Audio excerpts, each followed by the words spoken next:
بسم الله الرحمن الرحيم الله أكبر الله أكبر.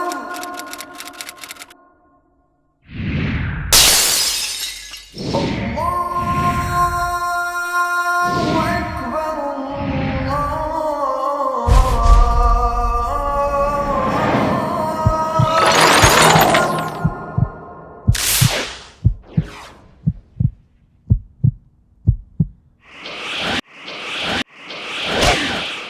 Donald Trump, 45e président des États-Unis d'Amérique, un État vieux de 2 siècles, l'un des plus jeunes États au monde. La révolution de 1776 contre la couronne britannique, menée de main de maître par les militants libres des droits de l'homme et son universalisme des Lumières, auquel se sont joints les Noirs esclavagisés et les Indiens exterminés. Peuple non libre, a eu pour conséquence l'éclat et le rayonnement mondial de la quête d'émancipation des peuples.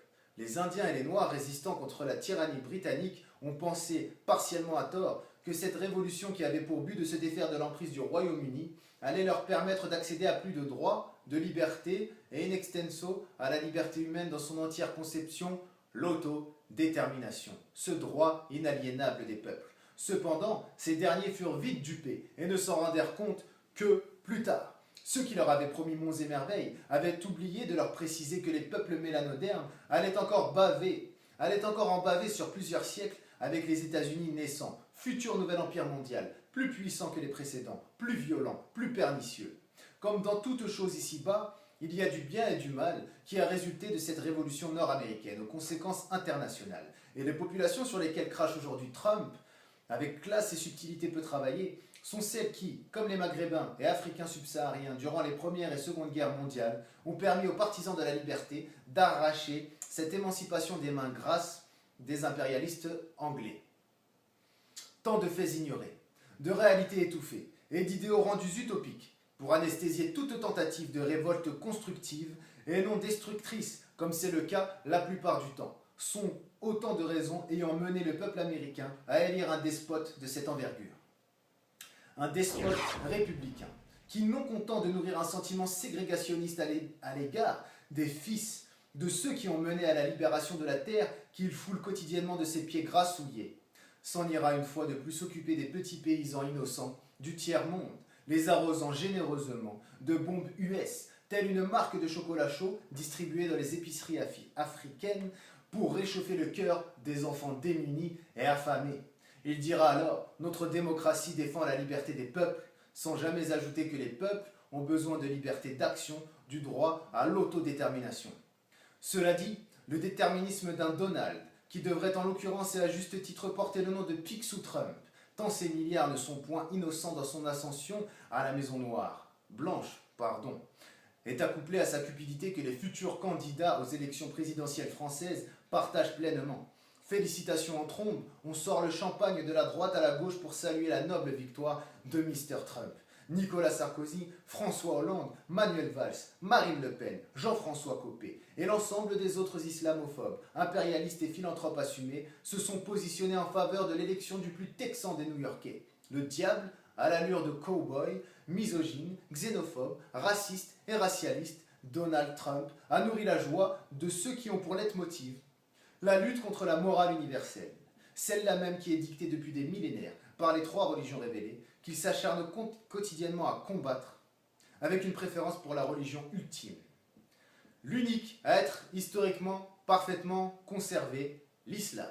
Dans la Bible, il est un verset qui dit ceci : « Si donc Satan est divisé contre lui-même, comment son royaume subsistera-t-il » Évangile de Luc, chapitre 11, verset 18. Le diable s'est divisé en deux durant cette élection, comme à chaque élection. D'un côté, Hillary Clinton, la malade mentale et physique que les complotistes disent possédée, est décrite comme atteinte d'un syndrome semblable à celui de la Tourette selon ses médecins. De l'autre, le riche texan, le riche new-yorkais à l'allure texane, qui, lui, est tellement cupide et a une quête tellement pécuniaire dans la vie d'ici-bas, qu'il a une tour à son nom, la Trump Tower. Le satanisme ne consiste pas seulement à vouer un culte liturgique à une entité diabolique éminente, portant des noms multiples en toutes les langues. Cela est la définition réduite, partielle, Le satanisme consistait également et avant tout au choix fait par l'homme d'emprunter le cheminement obscur de l'enveloppement sentimental composé de la haine de soi, la haine d'autrui et le culte pécunier. Car Mr. Trump ne doit pas aimer son fort intérieur, ce qui est enfoui au plus profond de lui, et qui ressort pourtant avec tant de clarté. L'allégeance au pouvoir corrompu, the shadow power, comme disent les penseurs outre-Atlantique. Celui-là, ce pouvoir-là, qui permet à quiconque le prend en main de décider du destin des peuples, des civilisations, des événements mondiaux. La haine d'autrui, comme évoqué ci avant, est marquée par son approche de ce qui lui est différent, femmes, noirs, réfugiés et autres. Ce sur quoi il n'a pas tort, c'est d'avancer cette vérité pour justifier sa lutte contre l'immigration incontrôlée. La politique extérieure américaine a provoqué ces flux de migration vers les pays occidentaux. Le problème pour ces 10 pays étant que ceux qui atteignent la terre spoliée de l'oncle Sam y atterrissent avec la haine de l'Occident et surtout des USA. Comprenez, pour reprendre les propos de Donald, que de jeunes hommes dans la force de l'âge débarquant aux États-Unis puissent constituer un danger véritable pour la sécurité des États-Unis. Ils ont perdu à cause d'eux, nous, selon Trump, père, mère, frère, sœur, demeure, emploi, entreprise pour les investisseurs, école, crèche, etc. Toutes les instances de socialisation, tout ce qui fait d'un homme un être complet, leur a été arraché dans le sang. Comprenez, à cause de ce pouvoir corrompu, this shadow power, permettant de décider pour les autres, de trancher à la place des autres, de leur imposer des décisions géopolitiques, comprenez, agresser autrui par frustration en identifiant la victime à ses ex-agresseurs est inexcusable. Mais comprenez la psyché de celui qui agit tel quel. Trump avait promis de contrer la politique des faucons, la politique interventionniste, militariste états-unienne. Le fera-t-il? Ou prendra-t-il le chemin de son homologue français François Hollande? Enfin, le culte pécunier. Personne n'est ignorant de ce fait-là.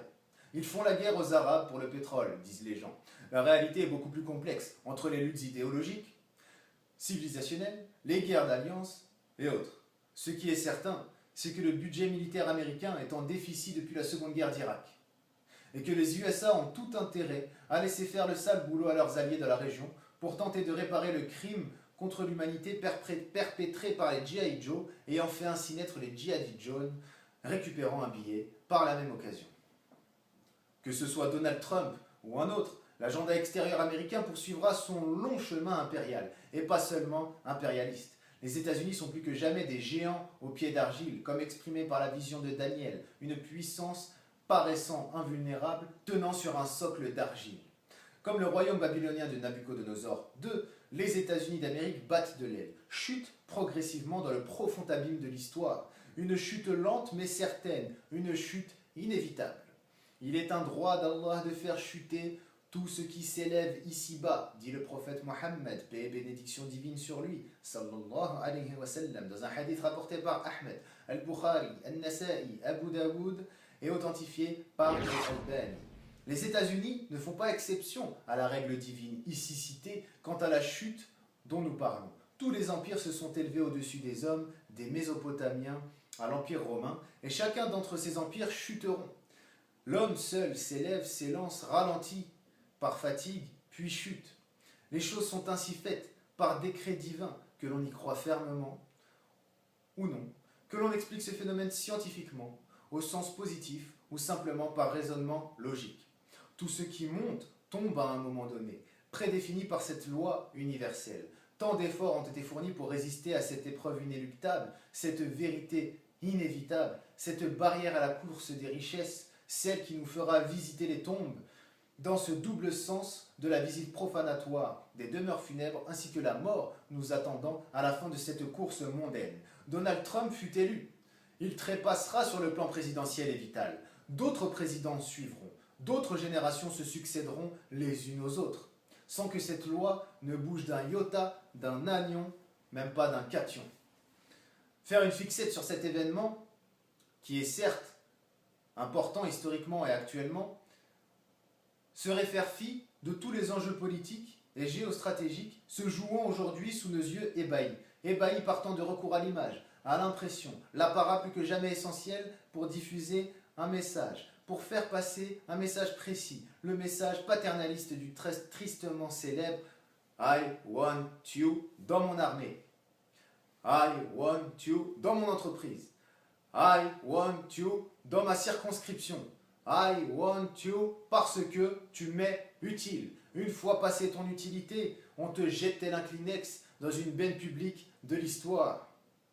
Tu es honni, humilié, rejeté par ceux-là même qui t'avaient encensé préalablement, dans un but bien précis, servir leurs intérêts pécuniaires propres. Limiter est notre action ici-bas. En effet, face à ces potentats, ces colosses, ces géants, ces tyrans au visage lumineux d'un éclat terne, marqué par la malédiction, la bestiale onction. La motivation rapidement évanouie de ceux qui pensent que leur challenge séculier aura pour conséquence de les égratigner, un tant soit peu, ne saurait trouver d'écho dans la véritable lutte, la lutte intellectuelle de longue haleine qu'entreprirent les intelligents dès l'époque adamique. Atteindre le discernement est le propre de tout un chacun, dès le moment où ce dernier a entrepris la réflexion. Celle-ci relève d'un engagement sacrificiel, investissant le moi de tout son être. Cela n'est point l'apanage du bon, mais bel et bien du sage sous toutes ses facettes. C'est ainsi que les élitistes de tout temps, bons comme mauvais, ont su asseoir par le biais de la sapience, de la sagesse savante, sciencée, leur domination, à ceux qui ne se sont point munis des moyens nécessaires à l'aboutissement de la pensée, c'est-à-dire le discernement. Autrement, jamais Trump n'aurait été élu.